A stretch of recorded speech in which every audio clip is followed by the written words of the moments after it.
கிறிஸ்து நாமத்தில் உங்கள் வாழ்த்துக்கள் வரவேற்கிறோம். இன்றைக்கு நாம் வாசிக்கிறோம் 128ஆம் சங்கீதத்திலே தாவீதுடைய ஆரோகண சங்கீதம். கர்த்தருக்கு பயந்து அவர் வழிகளில் நடக்கிறவன் எவனோ அவன் பாக்கியவான். உன் கைகளின் பிரயாசத்தை நீ சாப்பிடுவாய், உனக்கு பாக்கியமும் நன்மையும் உண்டாயிருக்கும். உன் மனைவி உன் வீட்டோரங்களில் கனிதரும் திராட்சை கொடியைப் போல் இருப்பாள். உன் பிள்ளைகளின் உன் பந்தியை சுற்றிலும் ஒலிவமர கன்றுகளைப் போல் இருப்பார்கள்.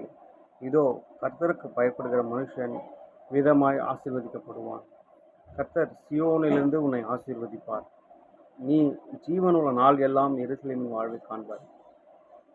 ஆண்டவர் இந்த சங்கீதத்திலே நம்மளுக்கு ஆண்டவர் சொல்லுகிற ஒரு வார்த்தையாவது, நாம் கர்த்தருக்கு பயந்து அவர் வழிகளை நாம் நடக்கும் பொழுது அவன் பாக்கியவானாய் அவன் என்பது நாமே இங்கே பிடிக்கிறது. ஆண்டவர் இங்கே உரைக்கிறார், எவனோ ஆண்டவர் நீ நான் என்று ஆண்டவர் இங்கே வேறுபடுத்தி காட்டுகிறவராயோ, ஆண்டவர் இவர்கள் மட்டும்தான் என்று இங்கே யாரையும் குறிப்பிட்டதோ சொல்லவில்லை. அவருக்கு பயந்து அவர் வழிகளிலே அவர்களுடைய கற்பனைகளை யார் கை கொள்கிறவர்கள் எவர்களோ அவர்கள் அனைவரையுமே ஆண்டவர் ஆசீர்வதிக்க வல்லவராய் இருக்கிறார். ஆண்டவர் உன் கைகளின் பிரயாசத்தை நீ சாப்பிடுவாய் என்கிறார். முதலில் ஆண்டவர் நமக்கு குறைக்கிற ஒரு ஆசீர்வாதமானது, நம்முடைய கைகளின் பிரயாசத்தை நீ சாப்பிடுவாய். நாம் இந்த பிரயாசம் என்பது எதை குறிக்கிறது என்றால், நம்முடைய உழைப்பு, நம்முடைய முயற்சிகள், நம்முடைய அனைத்து ஊழியத்துக்கு கொடுக்கிற காணிக்கைகள் அனைத்தையும் ஆண்டவர் இதிலே ஆசீர்வதிக்கிறவராய், அதன் மூலம் வருகிற ஒரு நிறைவை, அதன் மூலம் வருகிற ஒரு ஆசீர்வாதத்தை ஆண்டவர் நமக்கு கட்டளை இருக்கிறார்.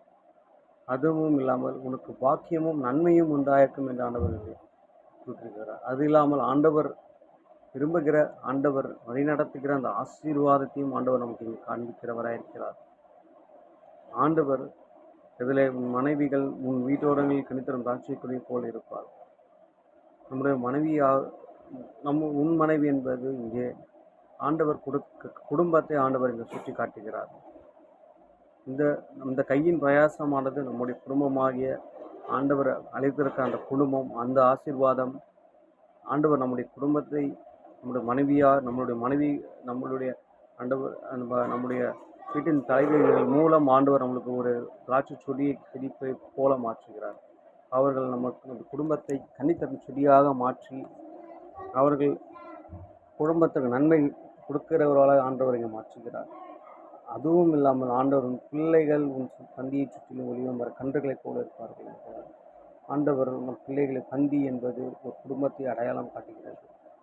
ஒரு பந்தி என்பது ஒரு நன்மையின் அடையாளத்தை காட்டுகிறது. ஒரு பந்தி என்பது ஒரு நன்மையின், அந்த பந்தியை சுற்றிலும் ஒளிவமர கன்றுகள் என்பது அவர்கள் உங்களுக்கு ஒரு இளைப்பாறுதல் தருகிறவர்களாயும் நமக்கு அவர்கள் மூலம் சந்தோஷம் உண்டாக்குகிறவர்களாயும் ஆண்டவர் மாற்றுகிறார். நம்முடைய பிள்ளைகள் நிமித்தம் நமக்கு வருத்தம் ஏற்படாதபடிக்கு ஆண்டவர் நம்முடைய பிள்ளைகள் நிமித்தம் மகிழ்ச்சி உண்டாக ஆண்டவர் இங்கே கட்டளையிடுகிறார். ஆண்டவருடைய வசனங்களை கைக்கொள்ளும் பொழுது அவர்கள் மூலம் இந்த ஒலிவ மரம் என்பது ஒரு பெரிய ஆண்டவர் கொடுக்கிற ஒரு பெரிய ஆசீர்வாதம். ஒலிவ எண்ணெய் என்பது இங்கே அபிஷேகத்தை குறிக்கிறது. அபிஷேகத்திற்குரிய ஒரு ஆண்டவர் நம்முடைய பிள்ளைகளாய் மாற்றுகிறார்.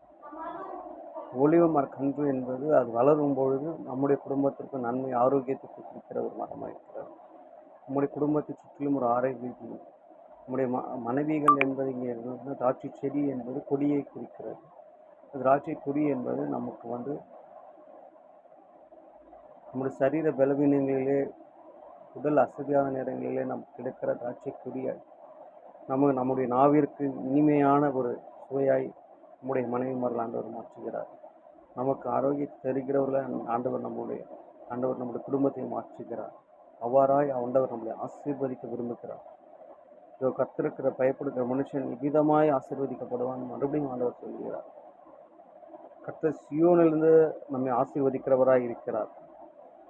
சியோன் என்பது ஆண்டவர் வாசம் செய்கிற ஒரு ஸ்தலமாகவும், ஆண்டவருடைய மகிமையின் பிரஸ்தாபம் விளங்குகிற ஒரு இடமாகவும் இருந்து ஆண்டவர் அங்கிருந்து நம்மை ஆசீர்வதிக்க வல்லவராய் இருக்கிறார் என்பதற்கு ஒரு அடையாளமாக ஆண்டவர் குறிப்பிடுகிறார். அதுக்கு இல்லாமல் நீ ஜீவனுள்ள நாள் எல்லாம் எருசலேமின் வாழ்வை காண்பாய் என்பது நாம் ஆண்டவராகிய இயேசு கிறிஸ்துவுக்கு உண்மையுமாய் உத்தமமாய் வாழும் பொழுது எருசலேம் என்பது சமாதானத்தை குறிக்கிற இடமாகவும், எருசலேம் என்பது பாலும் தேனும் ஓடுகிற ஒரு கானான் தேசத்தை குறிக்கிற இடமாகவும் இருக்கிறது. நம்முடைய அந்த சமாதானத்தின் நாளெல்லாம் நம்முடைய வாழ்வை ஆண்டவர் வல்லவராய் இருக்கிறார்.